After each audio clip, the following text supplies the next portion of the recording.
So again, if you're just joining us, welcome.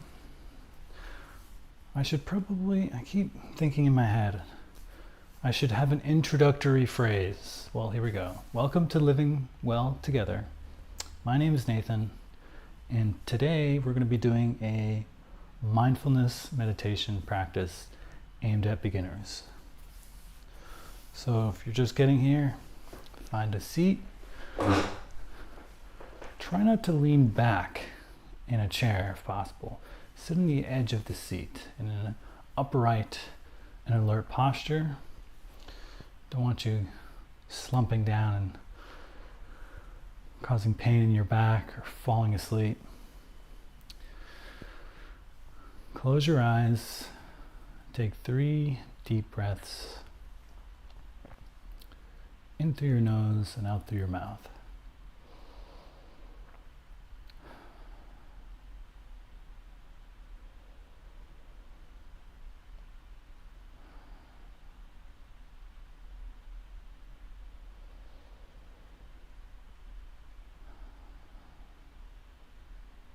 And then I want you to focus on your breath.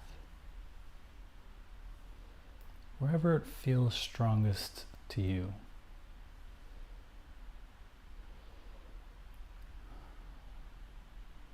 Wherever you feel it the most.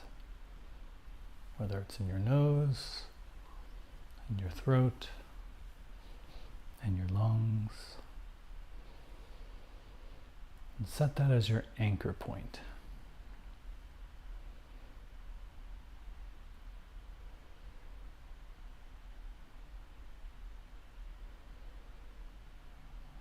And I just want you to start by putting all your attention onto this anchor point.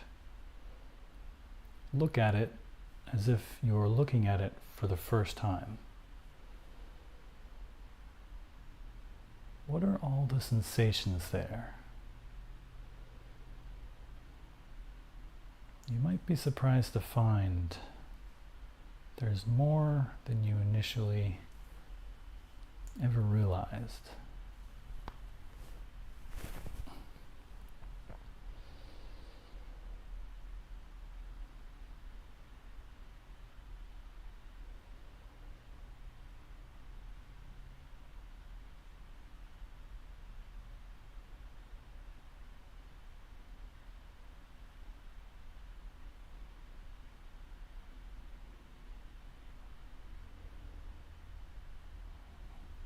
And after a few moments, you might realize that your attention has wandered. That's perfectly okay. Just gently nudge your attention back to your breath.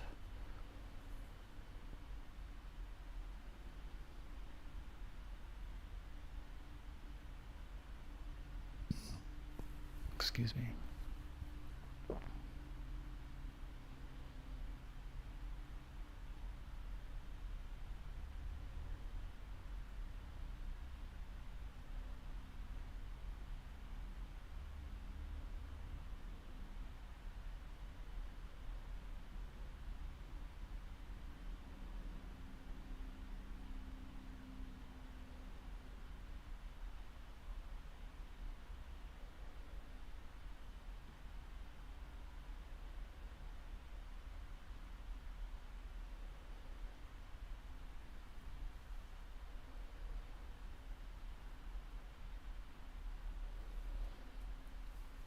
And again, whenever you've noticed your attention has wandered,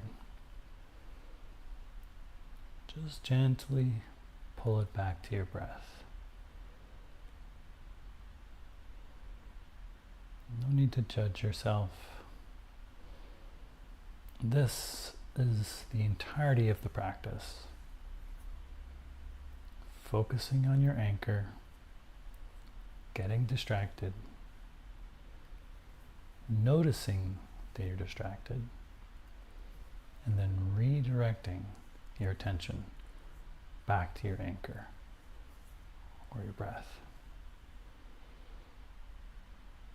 It is the repetition of this over and over again that strengthens the connections in our brain related to focus, meta-awareness, and executive control.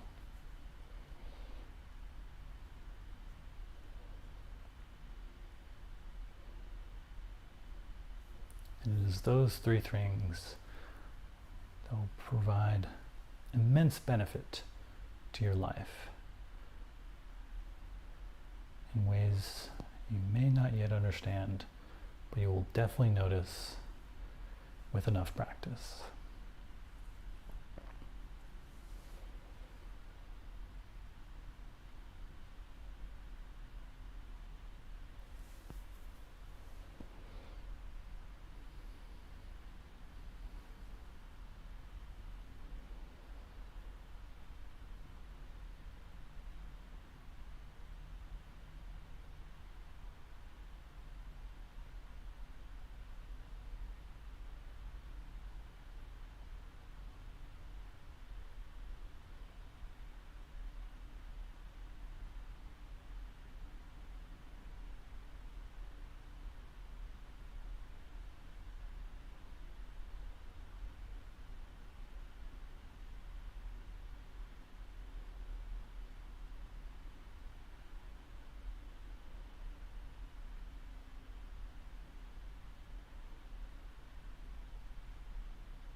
Now, the last few practice sessions, I've held them at a very beginner level, as if I was teaching people for the very first time how to meditate. And in fact, at least one of those times, I was.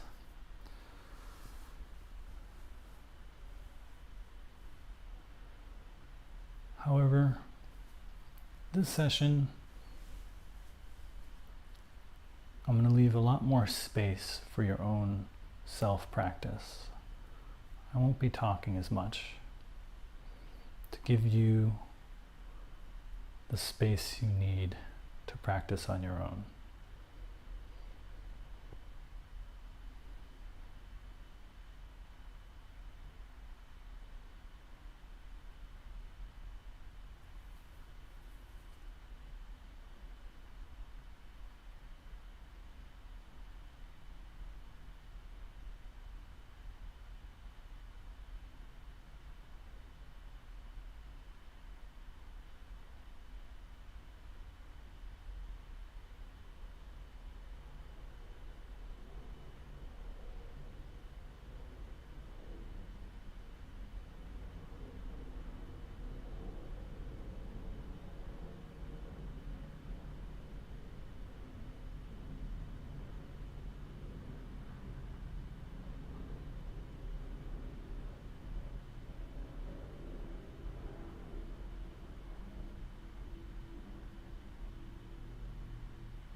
remember that while we're focused on our breath,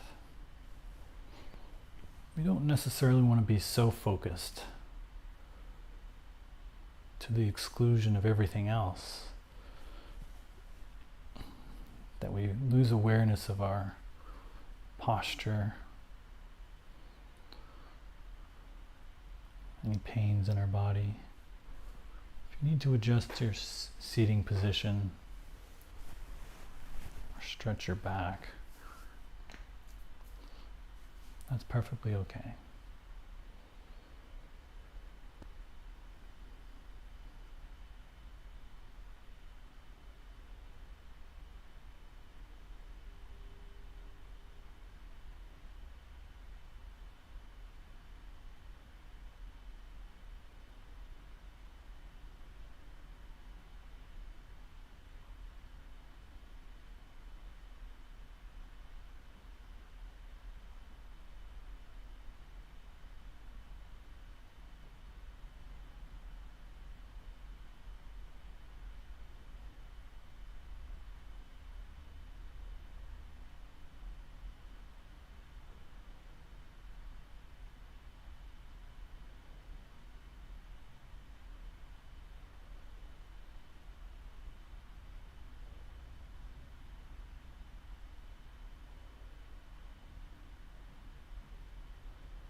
Now, if you've joined a few sessions before, if you've meditated a bit in the past, I invite you to try opening your eyes.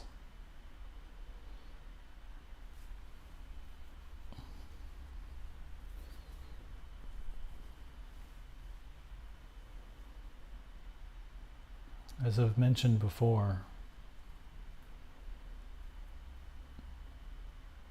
any moment of life is appropriate for meditation.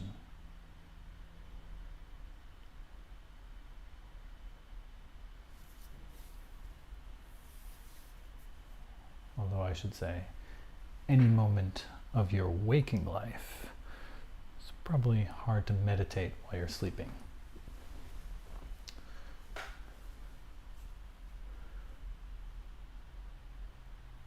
Now we close our eyes as beginners because it kind of dials down the amount of things that we sense that can distract us. But in time, you'll want to learn how to meditate with your eyes open.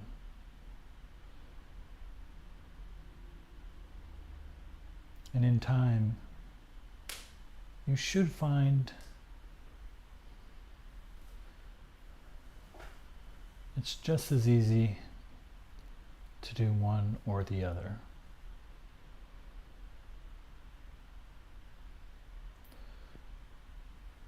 So you can choose to have a sort of soft, broad awareness where your eyes are just fixed forward, not really focused on any one thing. Or you can choose to let your eyes wander, and you can notice things. Like birds or squirrels, a book fallen over on the shelf, a painting. As long as you stay here and now, in the present, with that impression, with that sensation, and not wander off in thought about those things,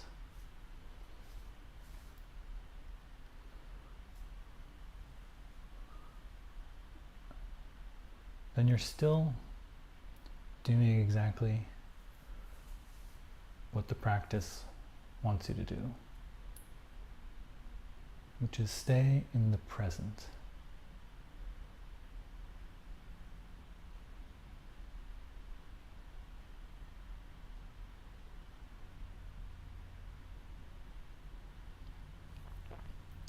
Now you can still choose to use your breath as an anchor while you have your eyes open.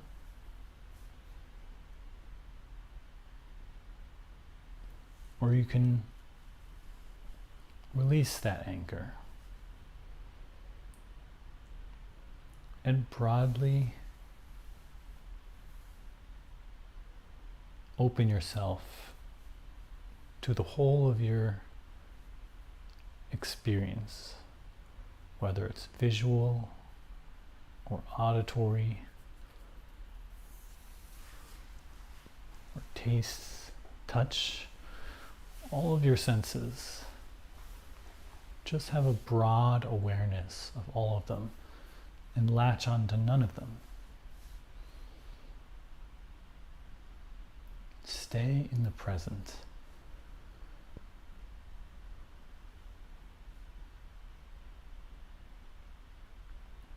This is another technique. But again, if you're just beginning and you find this too difficult, you can always use your breath as an anchor. With your eyes open,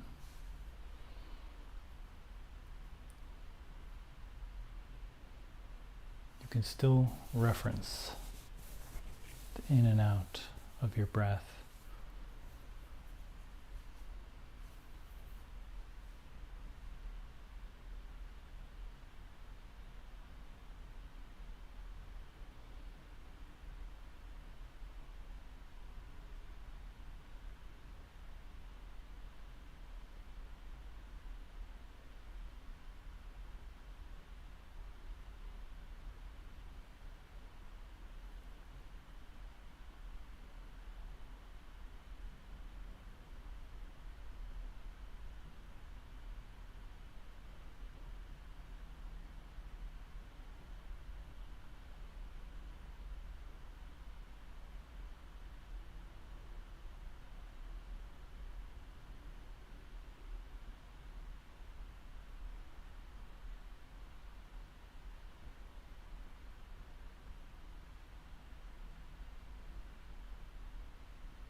in the last few minutes of this meditation,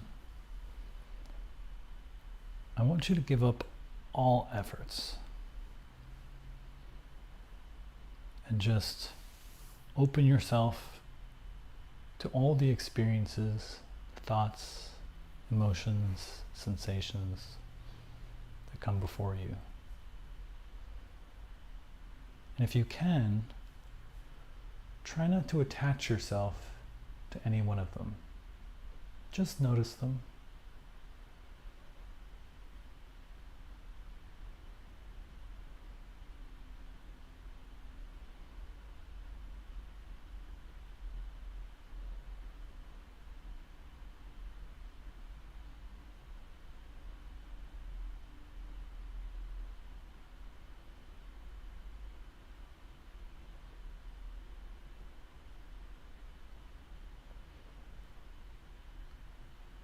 What you might find is that when we're open to our experiences in this way, fully accepting and not getting attached to them, they'll very quickly and naturally dissipate.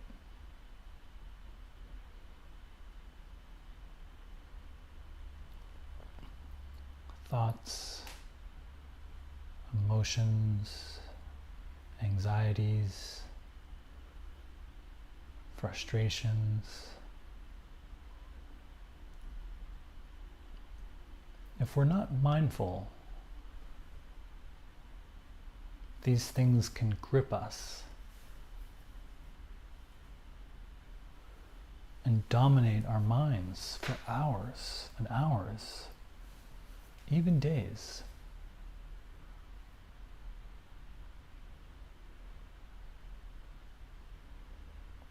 But through mindfulness, we can learn to observe them non-judgmentally, with openness and acceptance.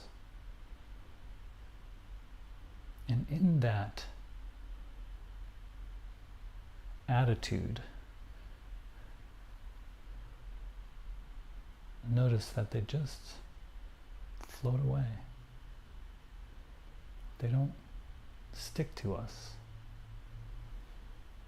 And that can be very freeing.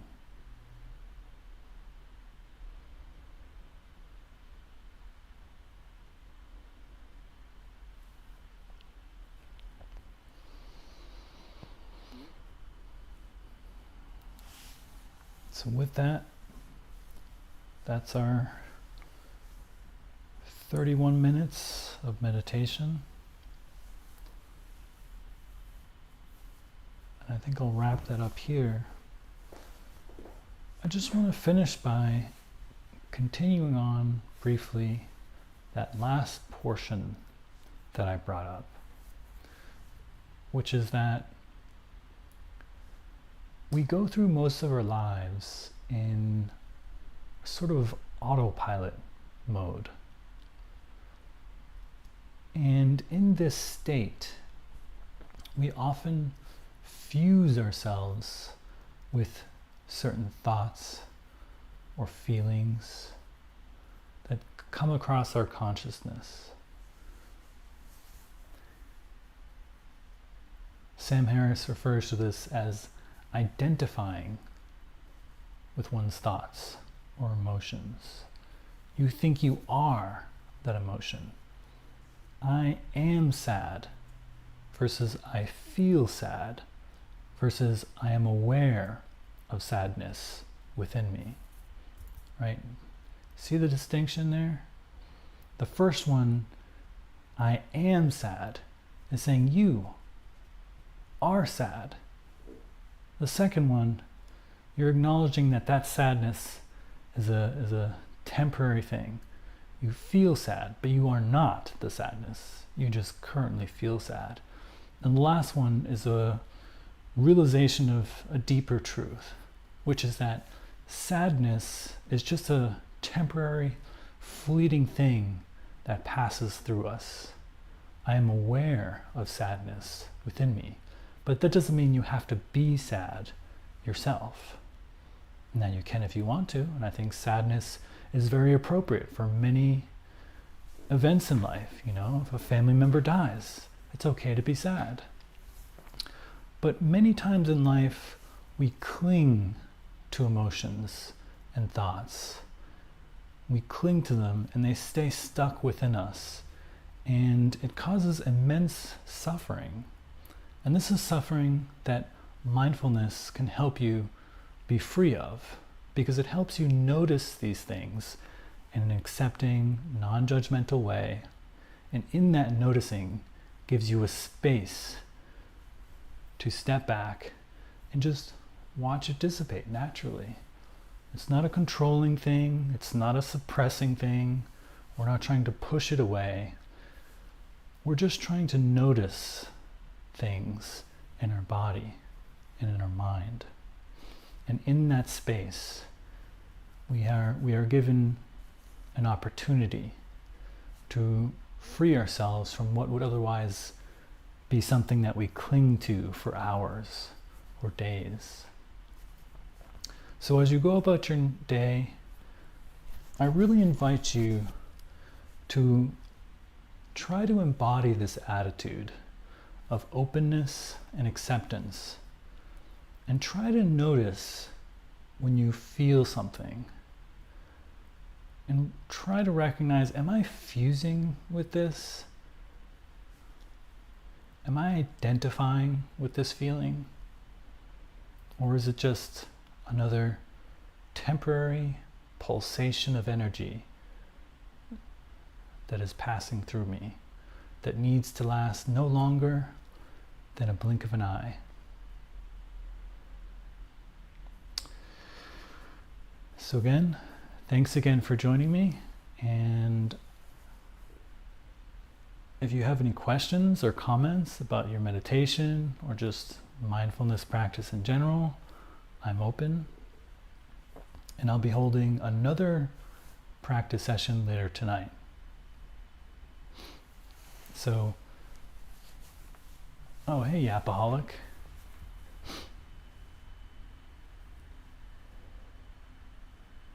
What if we aren't just thinking ourselves into an emotion, but instead it's our gut bacteria sending signals to our brain? Oh, hey Nicole. Welcome, welcome. It might explain why changing our diet to include more non-processed soluble foods can help improve our overall mental calm and outlook. It's almost like feeding our little microbial friends helps them send happier messages upstairs. Yeah, I mean, I can't speak to the anatomical, biological mechanisms between gut bacteria and your mental well-being, but I can certainly say for sure that your diet has a huge influence on your body. And so I'm sure that you can eat healthy foods and you can eat unhealthy foods, and there's going to be a vast difference in terms of your overall mental well-being. I think the ties there from a scientific perspective are only loosely known.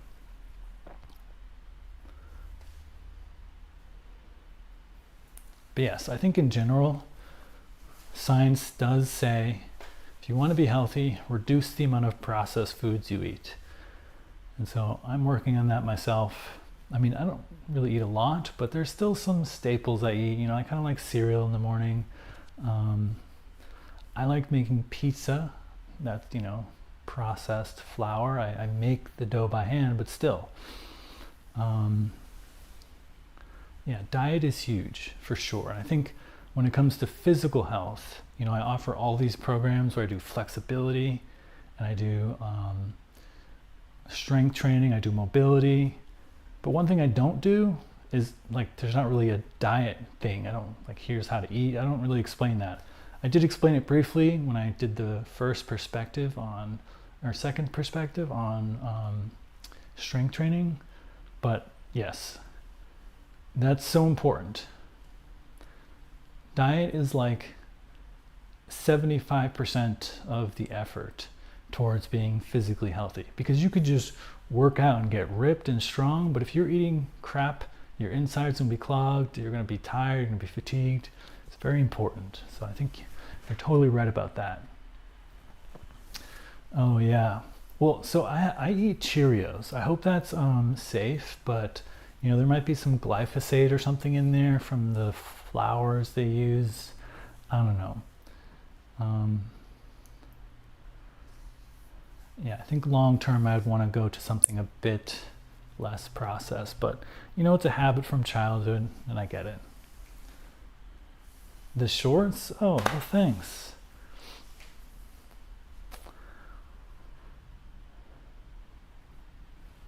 Yeah, glyphosate apparently is in like so much of our wheat-based products. And some people have like a strong reaction to it. I think it's only coming up recently because I think most people don't notice it. It doesn't seem to be problematic on the surface for a lot of people, but who knows the long-term side effects. It's kind of like microplastics, right? We all have tons of microplastics in our body and we're still sort of figuring out, what is this doing? Like, is it affecting anything? Who knows? I did, Nicole, I missed you. I did some wall handstand practice. I'll try again, ready? Can you see me? Oh, didn't quite make it. Oh, God. I'm just practicing going up.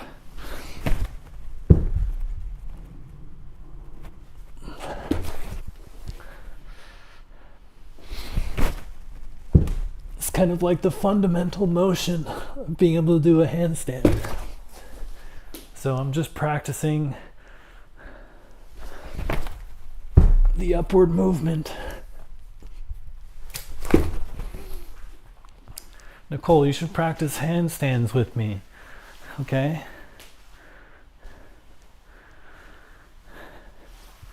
Yeah, I'm very tall.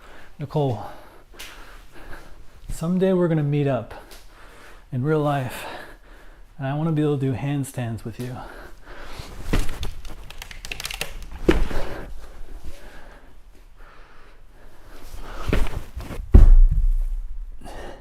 You too, Yap. Oh.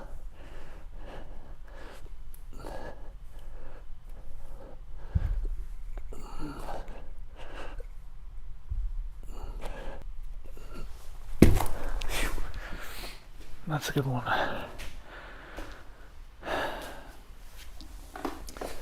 But yeah, so I'm going to be doing flexibility tonight. So, oh yeah, totally.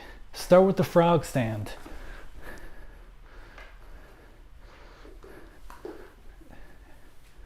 Start with this.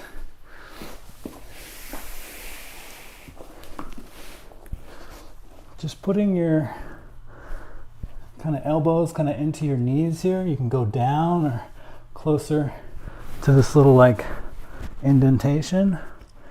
Hands in front of you. And just gently lift off your feet like this. And just try to hold as long as you can.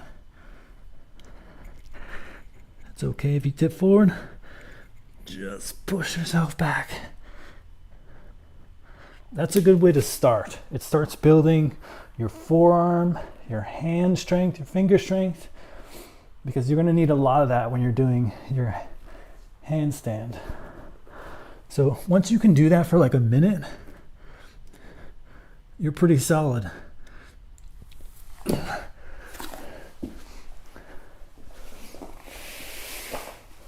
And today I transitioned to that kick up with the wall. It's actually really scary at first. If you've never done it before, it's like, I was like, what? I was really off, but now I'm so comfortable with it.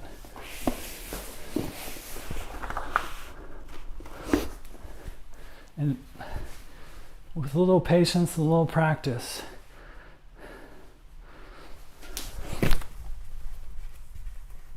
Wow, that was the best execution yet. And then you can just hold as long as you can to start building that delt strength. And also remember, try to kick up with both legs. But again, that's down the road. You might just want to start with a frog stand. But yeah, so that's what I was doing this morning, Nicole. I was writing out a routine for flexibility tonight. So that's what I'll be doing. And oh yeah, there's another connection episode. But really nice if you could join for that. Both of you guys. Basically, my ideal goal is to get people who want to come on and do like a screen share, or sorry, like a Zoom type call.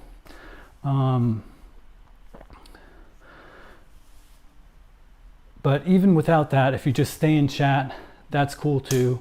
But I really want to get people involved in this connection activity because, you know, I have a bunch of people who follow. They do the mindfulness stuff. People come by, comes to see my strength stuff. But the connection stuff is also really important. Really connective activities. And also they can really help discharge emotions that we often have stuck inside of us. And that's a powerful skill. Not to mention the skill of listening actively that everyone else gets by participating. So that'll be at 8, I believe. Pull up the schedule here. Yeah, that'll be from 8 to 9 Eastern time, New York time.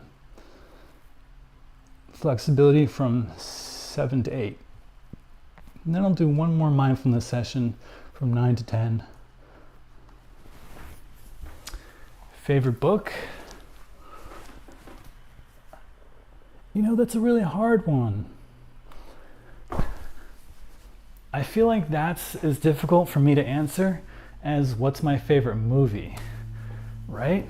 I've seen so many movies. I've read a lot of books. I've probably seen 100 times more movies.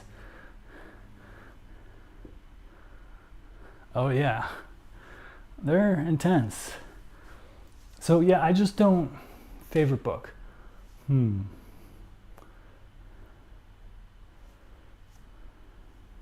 also, are you talking about nonfiction or fiction book? Because,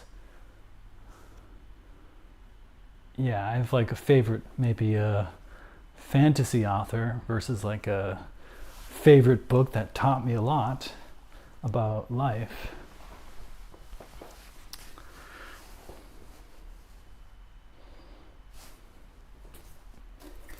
But I'm not sure. I used to read a lot more fantasy books. Here's a book I suggest you read. Now, I haven't read it yet. I'm on the first page.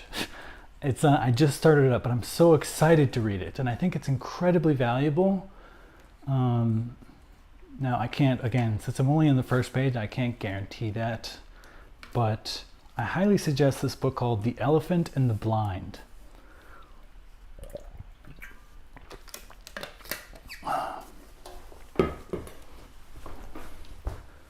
I think the author is Metzinger or something. Let me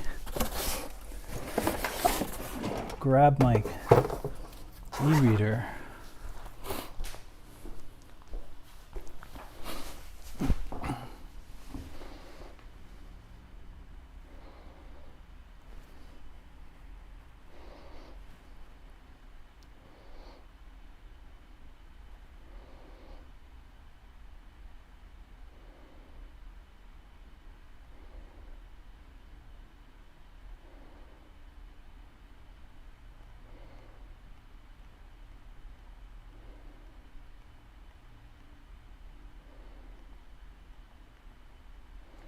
Yeah, here we go.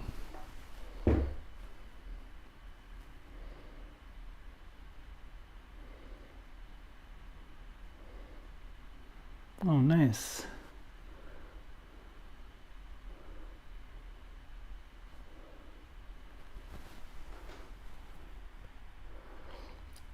The Experience of Pure Consciousness, Philosophy, Science, and 500 Experiential Reports. Thomas Metzinger. Well, here's the deal. I mean, if you know me, right, I'm a science man. You know, I did science for many years. I believe science is a very valuable tool about finding information about the universe. But the problem is, mindfulness meditation hasn't been examined by science until very recently. So I think there's a lot we can learn that just has to come from direct reports from mindfulness practitioners, people that are really advanced in the practice, like bodhisattvas, people who have been doing it their entire life. And that's what this book is. It's basically a collection of reports from, like people from like the Dalai Lama. So this guy interviewed 1,187 meditators, and they offered their wisdom and insight. And he compiled it all together and put it into this one giant book. So, I mean, to me, this thing could potentially be a gold mine of knowledge and wisdom that I'm really excited to get into. I'm going to read this as soon as I can. In fact, the only reason I haven't been reading it is because I'm just so busy setting up all this live stream stuff all the time. If I can just do a live stream where I'm just sitting here reading, I would totally do that. Except that would probably be really boring for you guys. But I do want to really read this book so badly. Because I'm already convinced just from my own practice as a very beginner / maybe intermediate meditator that it's powerful. So I can even imagine what I can learn from this. So yeah, that's just my suggestion.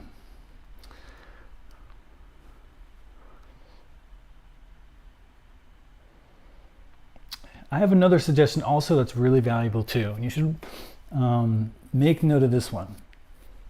It is called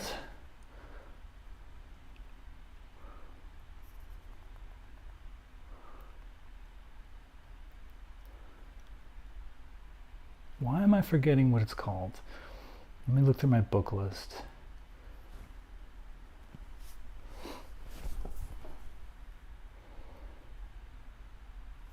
I will pull it up. Okay, it's called The Myth of Normal by Gabor Mate.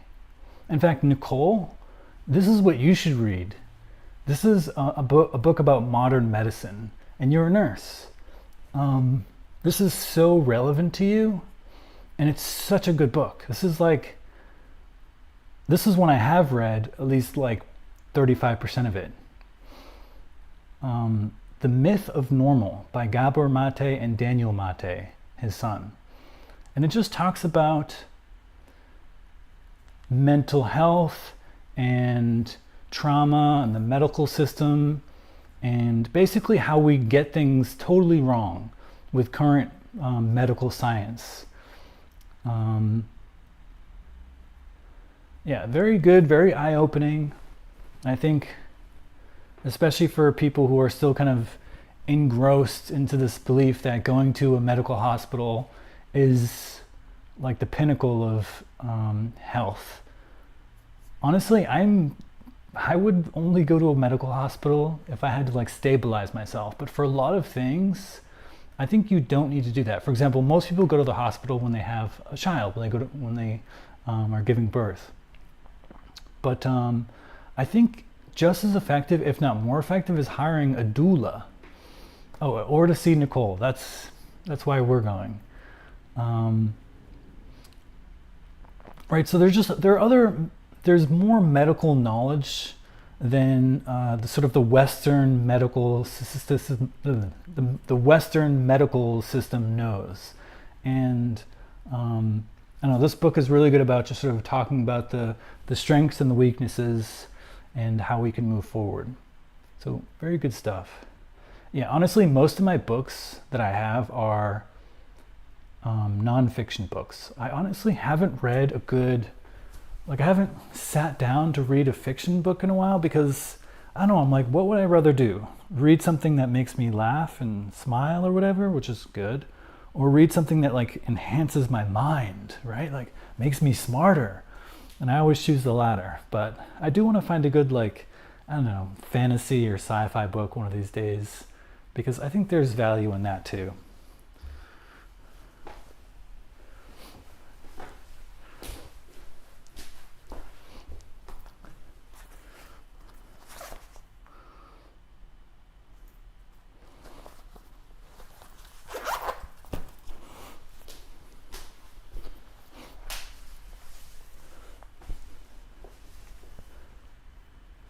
Yes. Oh, Micah, welcome back.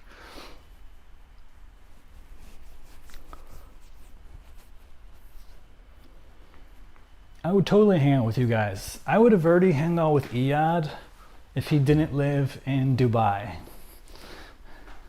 But if any of you live in New York City, I have to grab a coffee sometime. We can hang out, go to Central Park, whatever. To me, what's most important about this live streaming that I do is just making friends. I just want to meet cool people that I vibe with who want to be real, meaningful friends with me. So absolutely, hanging out is definitely in the horizon for me. I don't want just, shallow friendships with you guys. I think meeting people is part of that. Oh, I cut myself. Interesting. Well, wonder what that was from.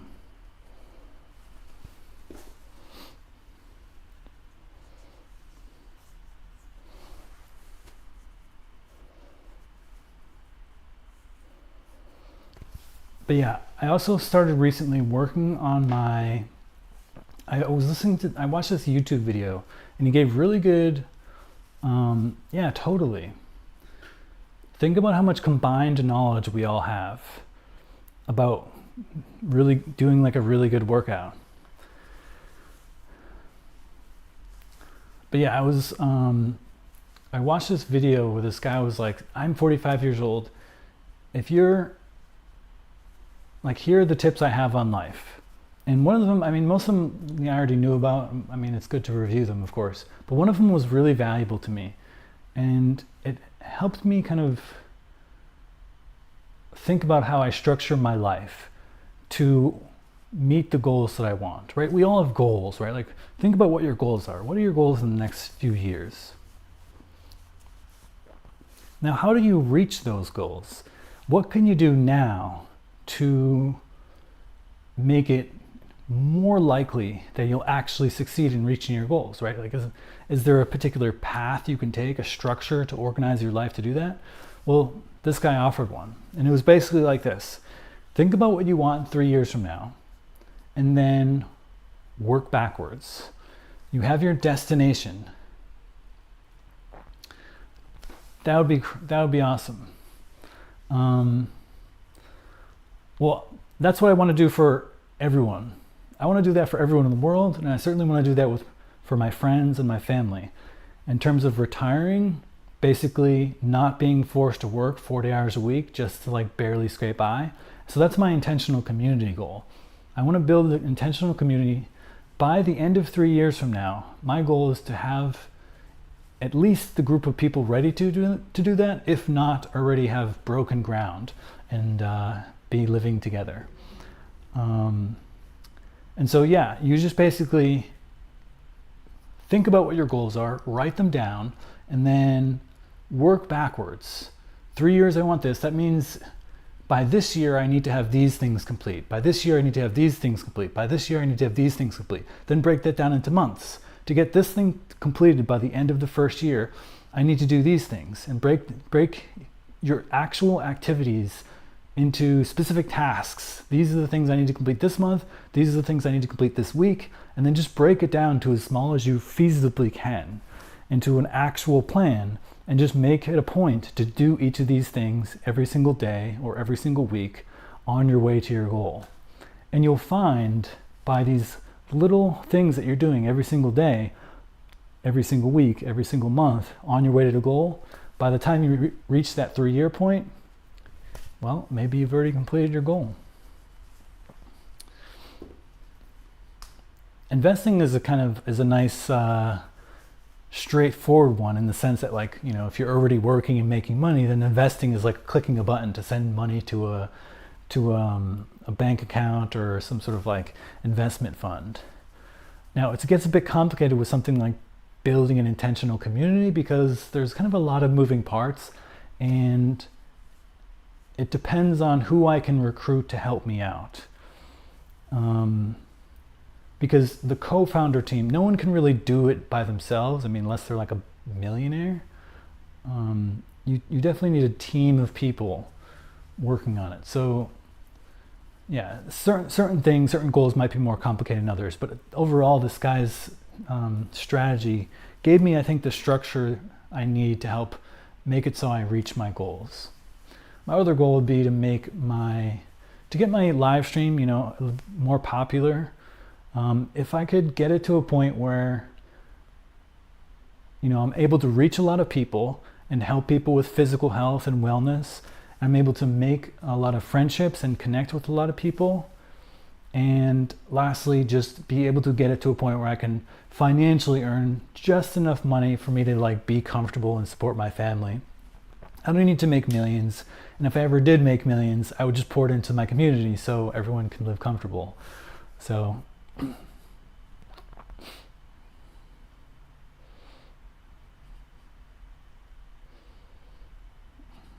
there we go. Actually, what I want to do more is sandwich making. I've been making some pretty bomb sandwiches, and yeah, I don't know.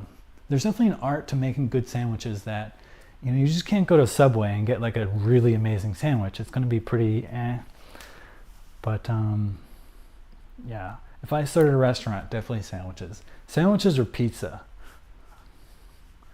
But pizza is a harder sell in this world where everyone's like, we got to eat healthy. Nicole, I will make you a sandwich. Come by to New York. Tell me what you like. Tell me what you're allergic to, most importantly. Don't want you to die. I'm fortunate I don't think I have any allergies. Thank God, knock on wood. My brother is deathly allergic to bees.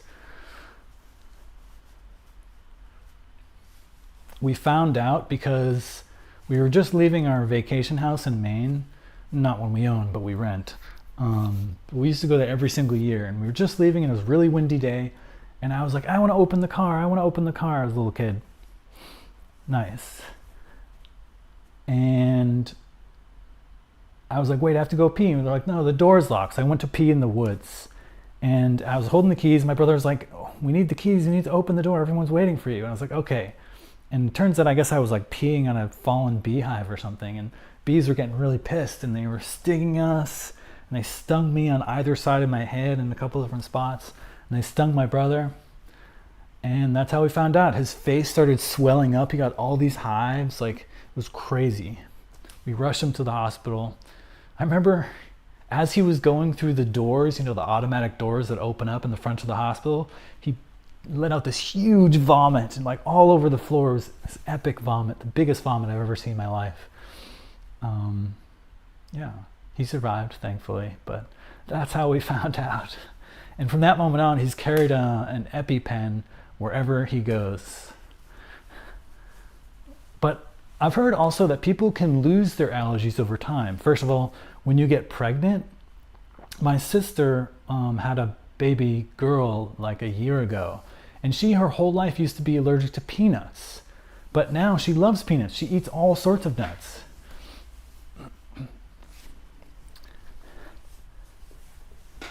Exactly, yeah. And my mom used to be allergic to bees, but apparently she's no longer allergic to bees. So I don't know about you guys, but if you're allergic to something and it's been like 20 years, well, maybe it's gone.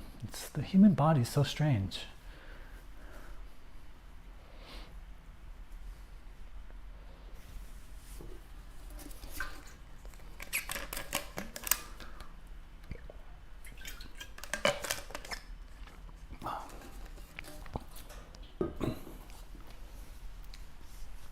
But yeah, number one goal for me, community. So I just need to think about, like, wrap my head around how I'm going to make that happen.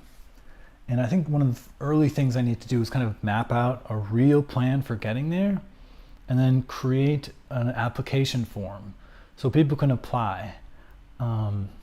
Because I know a bunch of you, Nicole, Micah, you've suggested that you might be interested in such a community, but I need to tease out the people who are interested and kind of just like, I want to wait and see interested, and those who are like actively willing to contribute to the creation process. The difference being that, like, obviously creating it takes more effort and energy rather than just waiting for it to magically appear.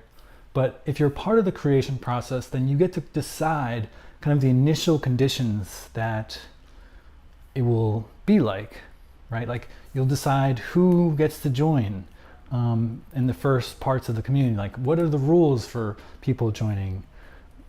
There's a lot of different things. Like, you'll decide the behavioral agreement. You decide, are we gonna have one giant big house, like a mansion, or will be multiple little separate houses? What are the facilities? If we have a fixed amount of money, what are the facilities we'll have at first? Will we have like a gym? Will we have, a tennis court?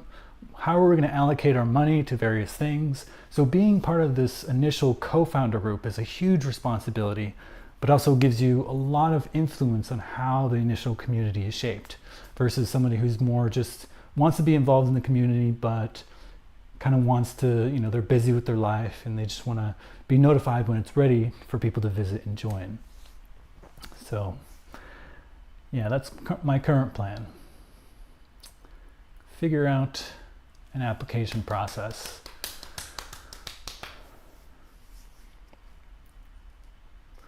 It is epic for sure. There's a lot of moving parts, but it's definitely my life passion. So I don't really see any like roadblocks, really. It's more just about figuring out how to make it work with what you have, and finding more people who are down with it. So I need to figure out that. I actually probably should do like canvassing from house to house in various areas. I mean, the old-fashioned, like, going up to someone's house and knocking on the door and like asking for, donations or support or, things like that. Time-tested strategy. I think a lot of people forget about. I'm doing a lot of this like online live streaming stuff, but it's only going to reach a certain niche, right? My mom doesn't know about Twitch, right? But she'd probably support my community if I asked her.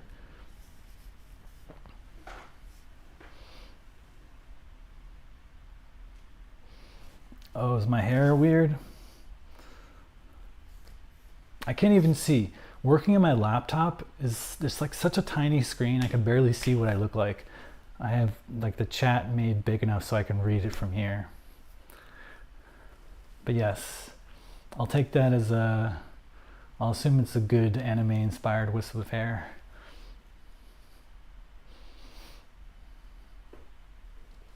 I told Nicole that I'm tempted to cut it all off, but she says I should keep it. We'll see. It just feels weird and gets in the way.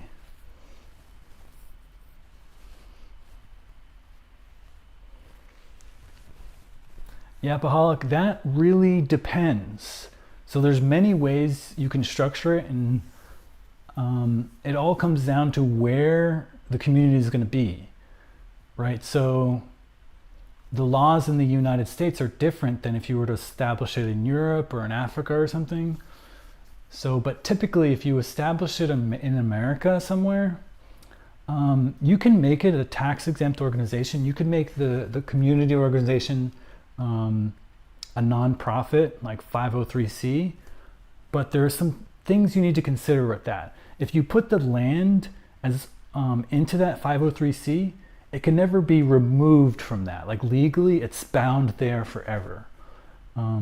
So for example, if you want to change something in the future and you want to make it a for-profit thing, you can't do that.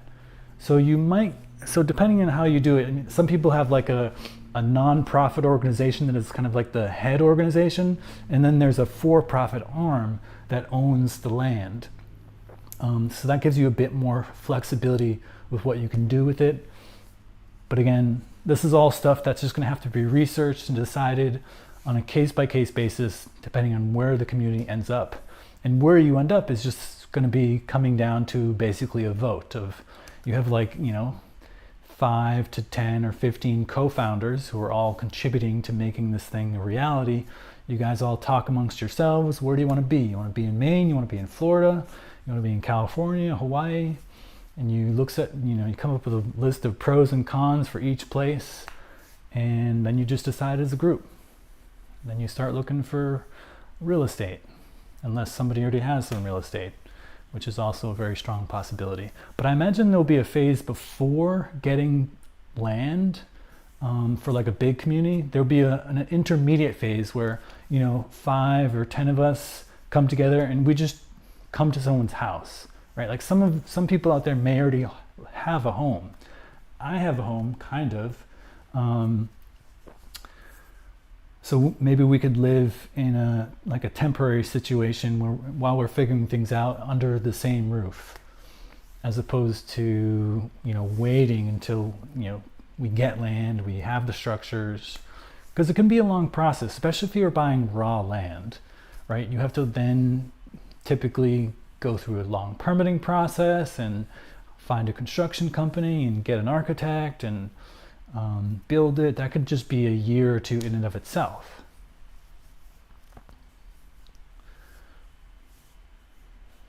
U.S. citizens are taxed on their worldwide income.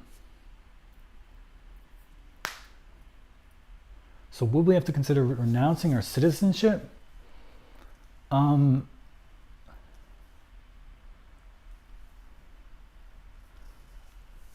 I don't think that matters, actually.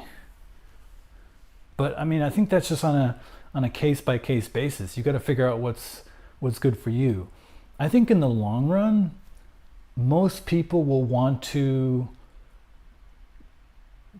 have some sort of income sharing thing where, I'm going to put all my money in the community. I don't want separate money. I just want to throw all my money in the community and let the community decide how to use it.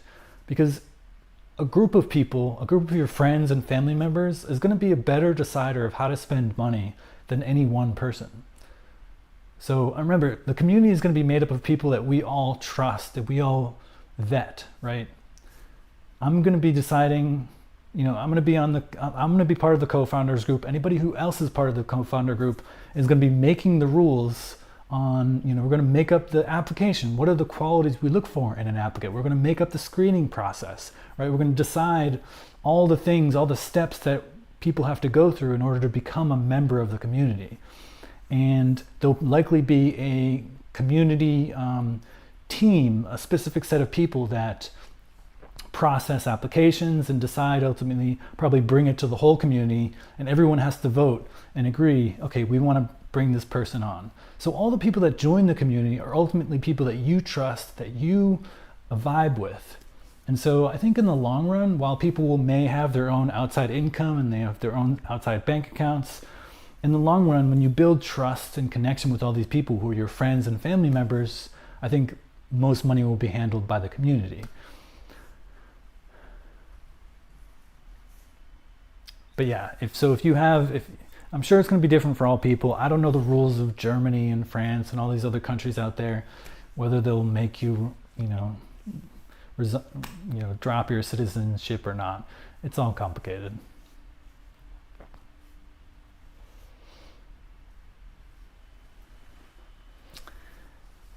Yeah, the U.S. is in an interesting place right now for sure.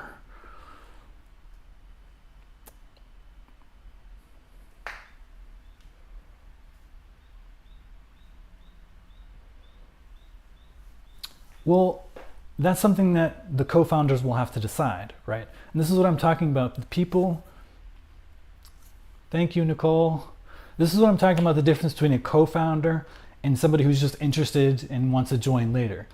If you're just interested in join and you want to join later, you're just going to have to join whatever the co-founders make, right? So when I get people who want to contribute to community and help me build it, it's these co-founders who are going to decide how the governance system works. Do we want to have a majority vote, or do we want to have consensus-based decision making? Do we want to have sociocracy, right? There are different systems of organization.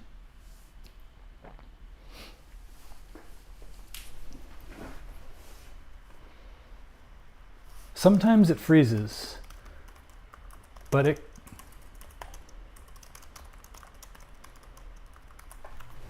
comes back pretty fast. So just yeah, let me know.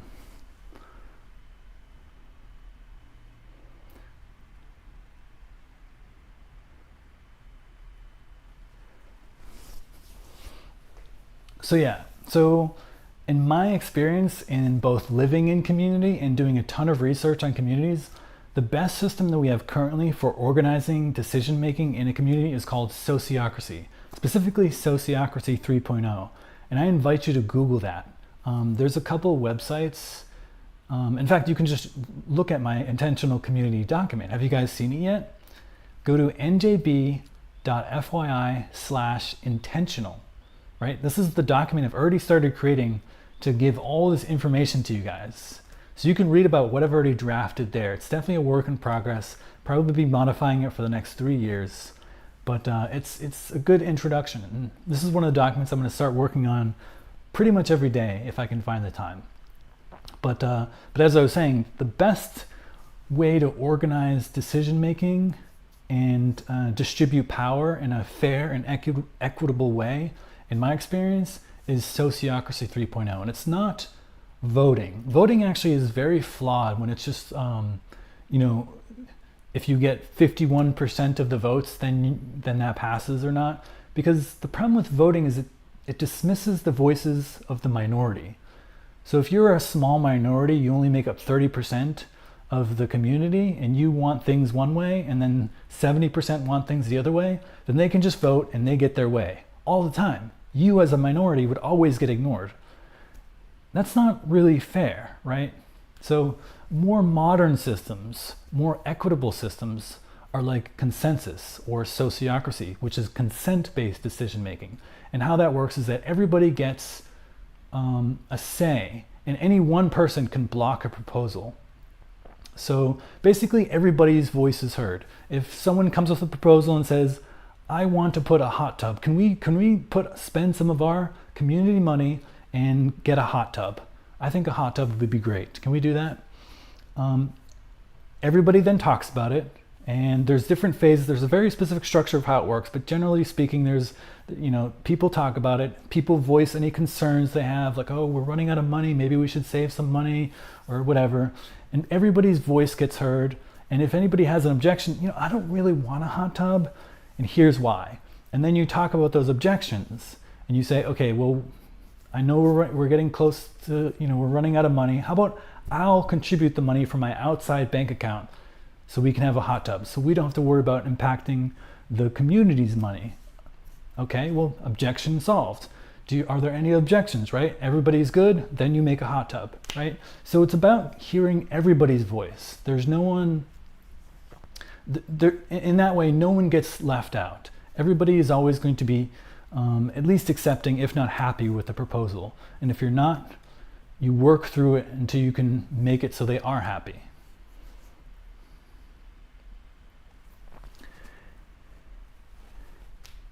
Yeah, well, so the difference between, and I think what you're saying, Apaholic, there's consensus-based decision making, and then there's consent-based decision making, and they're different in subtle but important ways. Consensus runs into that issue that you're kind of raising there, which is that any one person can block a proposal. The problem with consensus is that it's oriented so that everybody needs to really understand a proposal and really be on board with it. And if one person says no, then the whole thing stops. And this becomes a problem once you get more and more community members, because think about it. You have 100 people, literally everybody has to be on board with it. If even one person says no, it doesn't go forward. At some point, around 15 to 20 people, consensus stops being an effective way to make decisions because it's just too hard to get that many people on board. So this is where consent-based decision making comes in. And that's more about treating decisions as experiments. Basically, everybody is supposed to understand that nothing is a permanent decision. You do things if it's safe enough and good enough to try, and you revisit it later. So it would be more like, yes, technically you can raise an objection in consent-based decision making, but everybody talks, and if your objection is found to be invalid, or it's solved by someone else saying, hey, we'll pay for the community hot tub, you don't have to worry about the money, or you're worried about the safety, well, we'll do this. Everybody talks together and decides whether objections are valid or invalid. And through that, it's easier to get through issues where with consensus, people can just block it unilaterally. You can't do anything. The rules say they can block it, that's it. Consent-based decision-making has more structure to allow for dealing with people who raise objectives and resolving blockers so that things can go forward. It's a different attitude. And you can read all about it on the Sociocracy 3.0 website. But yeah, I mean, sometimes there will be things where the impasse is difficult. And it's just about making a proposal that works for everybody. And this is why it's so important to invite people to the community who are on the same page with you, who have the same values with you, right? So in a community where you're just, the whole world is part of your community, right? Everybody's different. We all have different ideas and different beliefs about what we want to do. So when you make a community, such as what I'm proposing, it's very important that you have a really good screening process. So you're making sure to bring people who are, relatively agreeable, who are on board with many of the same things you care about. They care about sustainability, X, Y, Z. And in that initial vetting to make sure you have good people, that kind of will help ensure that you don't get a lot of deadlocks in the government and in the decision-making process, because you've only accepted people that are pretty much on the same page with you.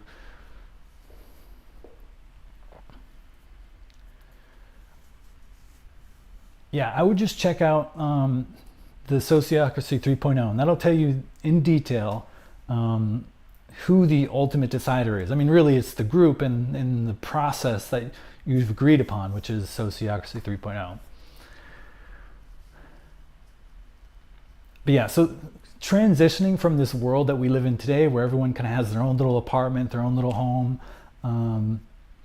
to a community where you're living with other people, this is the tricky part, because most people aren't exposed to these different ideas. All right, Nicole, we have to have a vote. You have my vote. What about you, Micah? Yes, absolutely. Well, in fact,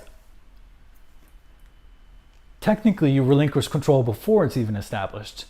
In the co-founder community, everybody has more or less equal say.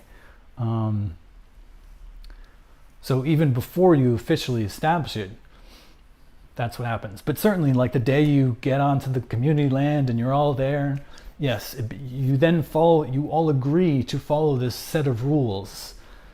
And it is the agreement to follow sociocracy, for example, that is now sort of your constitution, so to speak.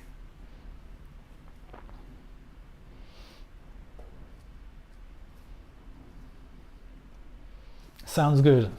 I'll grab onto your legs. I'll be the wall.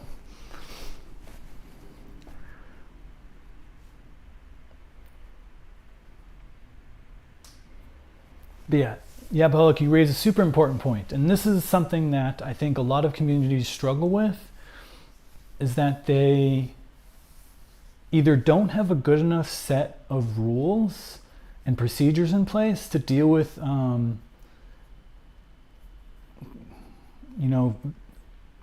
tricky situations with people who don't want to get along, or they don't embody the spirit of like trying to work together, or they just have really bad recruitment processes, and so they end up getting people into their community who are very they're kind of like conflict prone. They're resistant to seeing community as a group thing. They have different perspectives on what the community should be like, and so now it's suddenly really hard to make any decisions because we have this like really hard to work with person over here who's a member, and we shouldn't have made him a member probably, but now it's too late. So yeah, doing it right, being successful as a community is just making sure you think about all these different edge cases, so you have contingencies in place for challenging times and challenging peoples. And of course that's going to include having a policy in place for how to remove members. Like, every community is different, but often it's just like, if you literally have every single member of the community vote and agree that they don't want this person in the community, well, then you start like a community removal process where you start, doing what's necessary to separate them from the community. But sometimes it doesn't require everyone. Some communities make it so like you need, everyone minus 3 people or something, or just 75% majority vote. So again, that's just what the co-founders have to decide. Me too. I actually want to start dancing on the live stream. Nicole, you can do ballet day. Show me your pirouettes.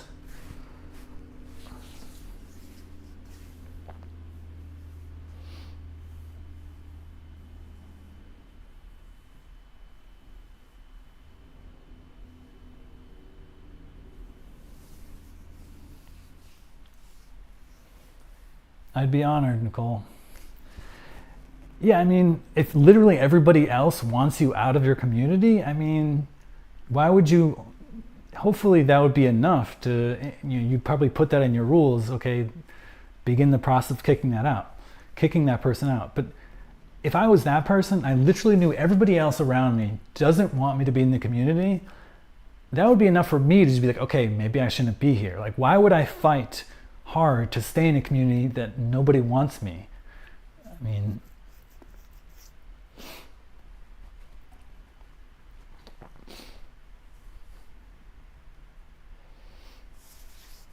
I would love that. What about you, Yapaholic?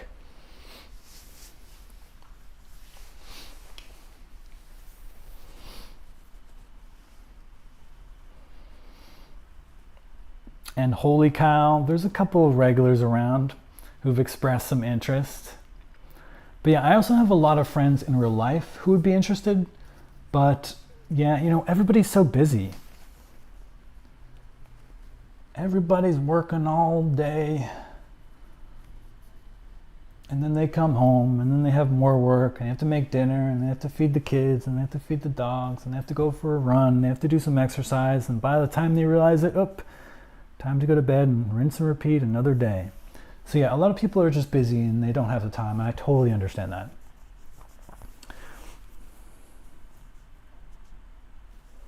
Well, stay tuned. This is like my number one mission in life. So I'm going to be talking about it a lot and working on it day by day. In fact, I think, so in this test I'm doing where I'm doing like nighttime live streaming in addition to this afternoon streaming, we'll see what is better. But often my early like 1 o'clock streams don't really get a lot of, it's like daytime TV, not a lot of like people on, and which makes sense because like most people are working.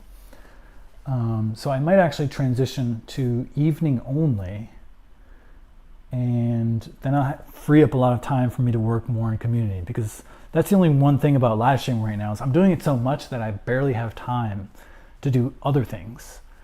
And I want to make sure that I do have time to work on community. So yeah, I'm playing it by ear. It's so rainy outside.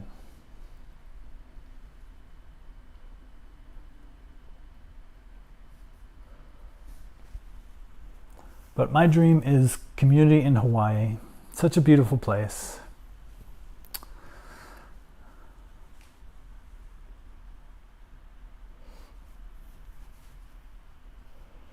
It is cozy weather, but I have no one to be cozy with.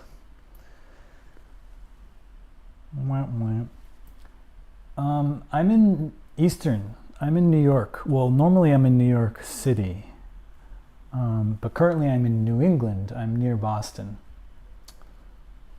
And when it rains here, it's like a long, multi-day, slow pitter-patter of rain that just goes on and on and on. It's the exact opposite of Hawaii. When it rains in Hawaii, it rains in like very patchy, it's like little clouds, and you can just walk across the street and it's not raining there. Not to mention the rain is usually warm, so it's pretty nice actually. Hawaii is amazing with the weather in general.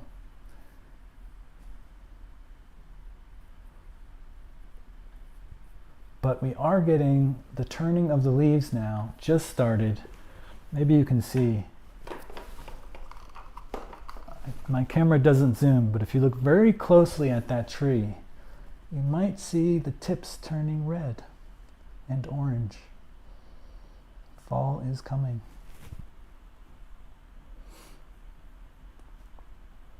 Yeah, I'm totally down.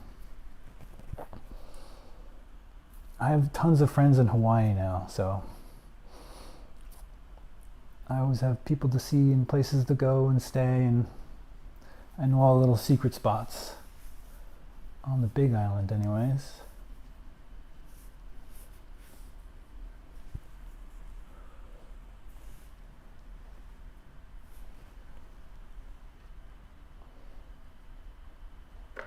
I loved Hawaii so much I brought pineapple. You can see a pineapple plant right there.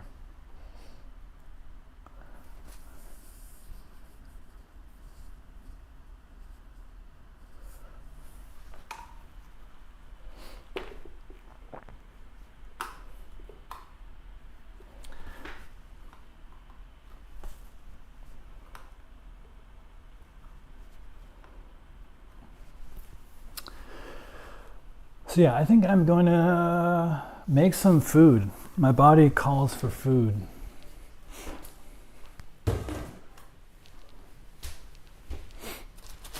And I also need to start prepping for my mom.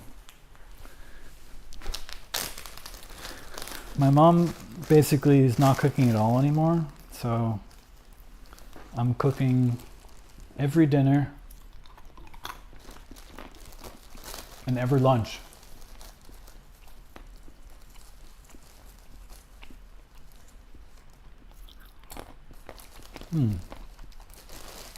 Thanks, Yap. I appreciate you stopping by. And all of you. So again, I'll be on tonight. So if you're around, I'll see you then.